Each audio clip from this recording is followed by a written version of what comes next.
கொண்டிருக்கிறார். இந்த கருத்தை பேச வேண்டாம் நினைச்சேன். காலையிலே எடப்பாடி பழனிசாமி அவர்கள் என்னை பற்றி சில கருத்துக்களை சொல்லியிருந்தார்கள், கட்சியை பற்றி சில கருத்துக்கள் சொல்லியிருந்தார். யாரையோ பிடித்து பதவிக்கு வந்த அண்ணாமலைக்கு என்ன தெரியும், உழைக்காமலே பதவிக்கு வந்த அண்ணாமலைக்கு என்ன தெரியும்? அண்ணாமலைக்கு இருப்பது வாயும் வாக்கும் தான். அவர் மைக்க பார்த்தாவே பொய் பேசுவாரு அப்படின்னு எடப்பாடி அவர்கள் சொல்லியிருக்கிறார்.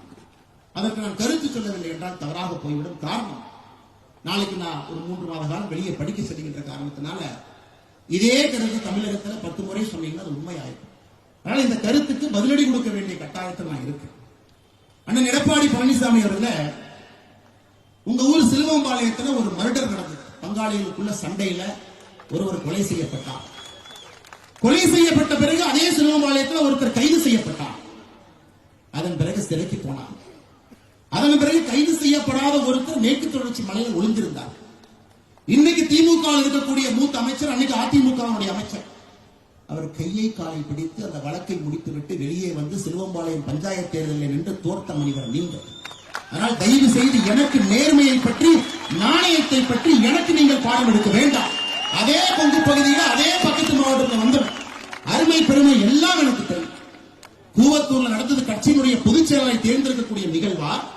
கூவத்தூர் நடந்தது அலங்கோலம். ஒரு புரட்சி தலைவர், புரட்சி தலைவி நடத்திய ஒரு கட்சி, தமிழகத்தில் திமுகவுக்கு மாற்றாக இருக்க வேண்டும் என்று தமிழக மக்கள் நினைத்த ஒரு கட்சி.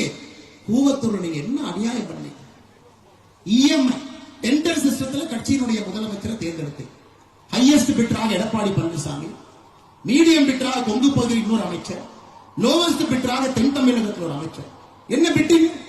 எந்த எம்எல்ஏவுக்கு மாசம் மாசம் என்ன பணம் கொடுக்க வேண்டும் என்பதுதான் கூவத்தூர்ல இந்த பிட்டிங் முறை. அதன் பிறகு தவழ்ந்து காலில் விழுந்து பதவியை பிடித்த எடப்பாடி பழனிசாமி தன்மானம் மிக்க ஒரு விவசாயியுடைய மகனை பச்சையிலே 10 ஆண்டு காலம் கையெழுத்து போட்டு ஒரு பைசா வாங்காத அண்ணாமலை பற்றி சொல்வதற்கு எடப்பாடி பழனிசாமி என்கிற தற்கொலைக்கு எந்த விதமான அதிகாரம் கிடையாது. இது அகந்தை, இது அகந்தை.